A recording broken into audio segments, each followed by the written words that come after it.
OGLE 2016 BLG 1928 was once a statistical whisper, not a dim star, not a failed brown dwarf, but a Saturn-Mass world, alone, about 10,000 light years away, crossing our data for hours and then vanishing.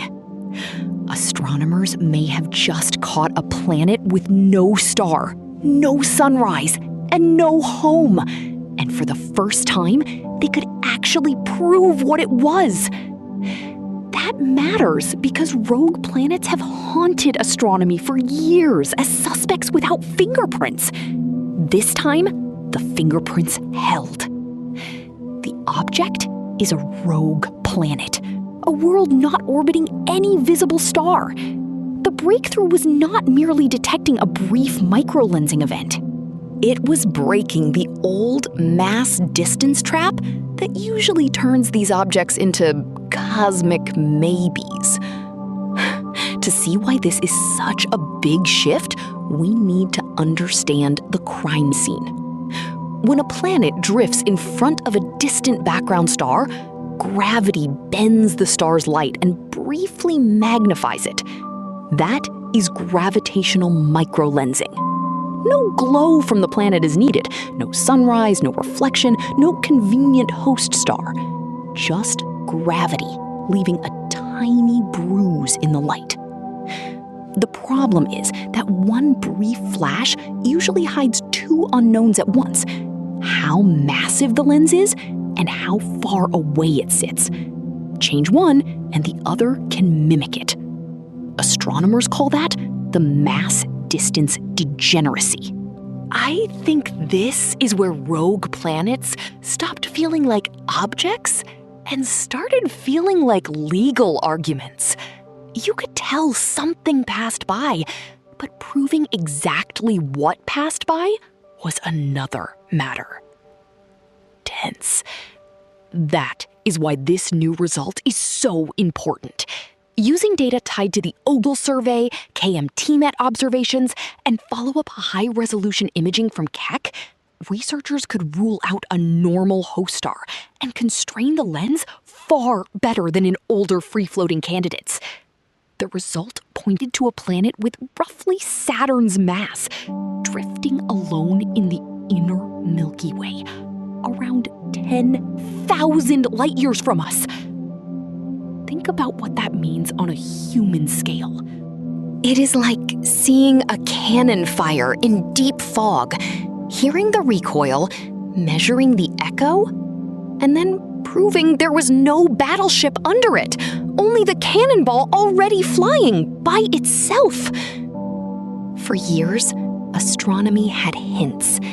In 2011, a Nature paper led by Takahiro Sumi reported a population of Jupiter-mass free-floating or wide-orbit objects from microlensing data, suggesting they might even be common. That result was provocative, but it triggered debate. Were those really unbound planets? Were some just very distant companions? Were the masses secure enough? The ghost population was there, but still blurry. Then came shorter and stranger events. In 2020, OGLE researchers reported OGLE 2016 BLG 1928, an event lasting only about 42 minutes, consistent with an Earth mass rogue candidate, if truly starless. Stunning, yes. But events like that are so brief, they are brutally hard to characterize. They tell you something tiny and dark crossed the line of sight. They do not always tell you enough to write the full biography. This Saturn-Mass case lands differently. Not because it is the most dramatic rogue planet ever proposed, but because the forensic chain is stronger. The world is not just inferred as part of a population curve, it is measured tightly enough to feel individual. That is the emotional jump here. A rogue planet is no longer only a bar in a histogram. It is an exile with a dossier. And once you can pin down one exile, a much larger question opens. How did it end up there? The leading answer is violence. Young planetary systems are messy places. Giant planets migrate, orbits resonate. A newborn system can behave less like a clock and more like a crowded ice rink where one bad collision sends someone sliding through the exit. Computer simulations have shown that gravitational scattering can eject planets entirely, especially in systems with multiple giants. In some scenarios, the smallest body is not destroyed. It is simply thrown away. There is a cruel elegance to that. A planet can form in warmth, in a disk of gas and dust around a star, and still spend most of its existence in darkness between the stars. Personally, I find that hard to shake. We tend to imagine exile as a human story. The galaxy may be writing it in orbital mechanics. Before we go further, I want your read on this. If rogue planets are mostly ejected, is that sadder to you than a world that never formed around a star at all? Tell me in the comments which fate feels harsher. There is another reason this object matters right now. Breaking the mass-distance degeneracy is exactly the kind of step that turns a field from suggestive to measurable. Astronomy changes when categories become census items. Once quasars had redshifts, they became part of cosmic history. Once exoplanets had radii and masses, they became worlds instead of rumors. Rogue planets may be entering that same transition. That does not mean every lonely object is now solved. Far from it. Microlensing is still difficult. Events are brief. Alignments are rare. Follow-up can take years. But one well-constrained case acts like a calibration weight on a scale that used to wobble. Like lead balls settling through deep water, the uncertainty starts to sink, and the outlines sharpen. But wait, the biggest implication is not about one planet. It is about how many suns may have lost their children. If a Saturn-Mass planet can be caught and measured this cleanly, then the Milky Way may contain an enormous hidden population of dark worlds that never rise in any telescope image because they are not lit by anything nearby. They only appear when gravity betrays them. And that forces a strange reversal. We usually think of stars as the default and planets as their accessories. Rogue planets break that instinct.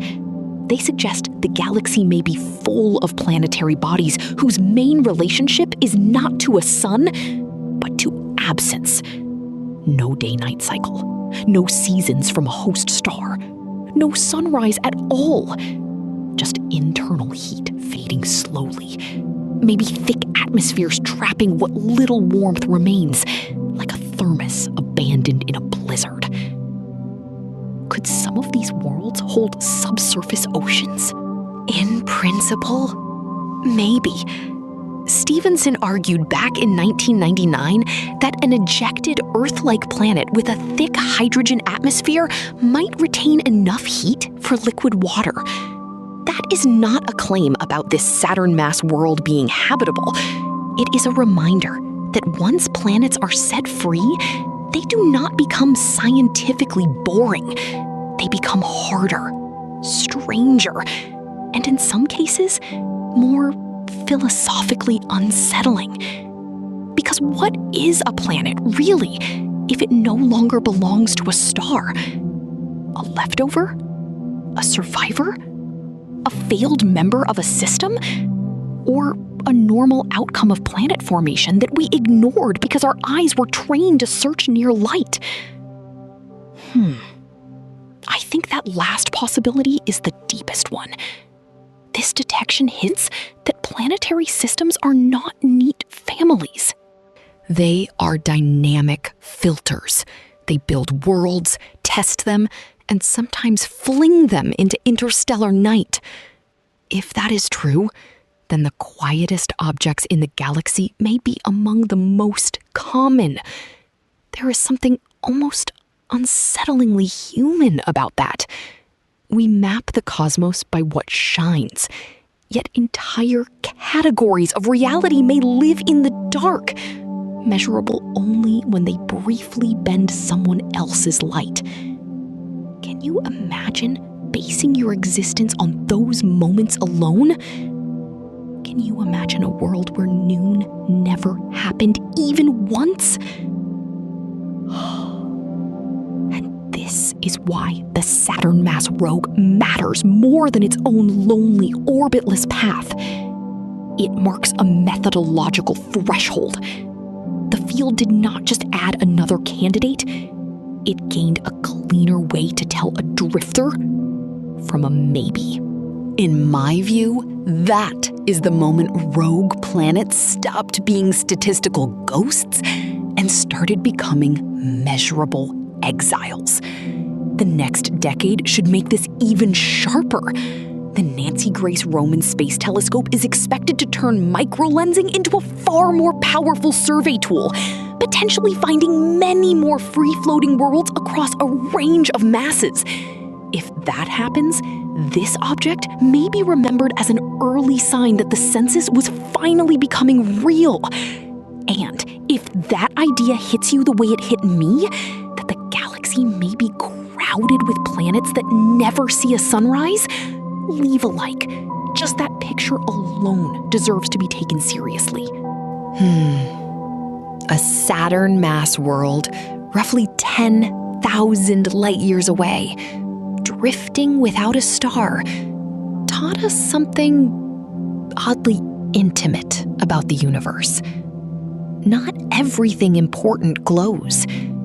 Some things become real only when they interrupt a beam of light for a moment and disappear again. Personally, I cannot stop thinking about that.